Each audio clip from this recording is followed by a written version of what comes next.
10,000 साल पुराना खेती का ज्ञात इतिहास है हमारा।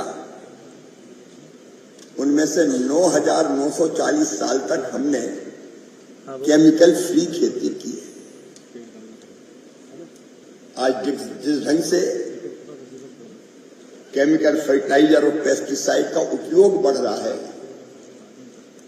वो हमारे सॉइल के हेल्थ को भी बुरी तरह से प्रभावित कर रहा है। और कृषि मंत्री और नागरिक के नाते भी मुझे चिंता होती है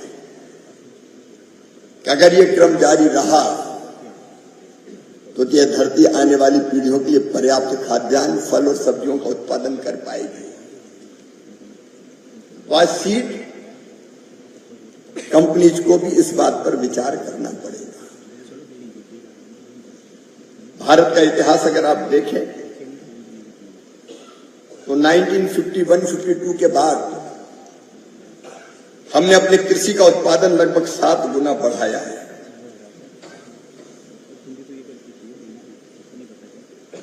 और 8 गुना हमने तिलहन में वृद्धि की है, कपास में 10 गुना की है, गन्ने में 8.6% की है। और जब से प्रधानमंत्री नरेंद्र मोदी बने हैं तब से अब तक केवल फूड ग्रेन्स का जो उत्पादन है वो 44% बढ़ा है। 2014-15 में ये था 252.02 मिलियन टन, अब ये 353.96 मिलियन टन। चावल में हमने 41%, गेहूं में 35%, मेज मक्के में हमने 75% और तिलहन में 55% से अधिक की वृद्धि की है। और लगभग खाद्यान्न में हमने न देश को केवल आत्मनिर्भर बनाया है बल्कि हम कई चीजों का एक्सपोर्ट भी आज कर रहे हैं। मित्रों, कुपोषण की गंभीर समस्या से निपटने के लिए बायोफोर्टिफाइड किस्मों का भी हमने विकास किया है। और लगभग ICAR भारतीय कृषि अनुसंधान परिषद ने ही ऐसी 200 से ज्यादा किस्में विकसित करने का काम किया है। मुझे कहते हुए खुशी है कि आज देश में आधे से ज्यादा गेहूं की बायोफोर्टिफाइड किस्में उगाने का काम हो रहा है। मैं इसमें विस्तार से नहीं जाता। क्लाइमेट रिजिलेंट वैराइटीज को विकसित करने में भी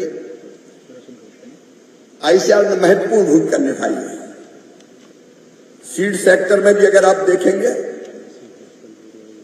तो सार्वजनिक क्षेत्र में हमारा NSC राष्ट्रीय बीज निगम है,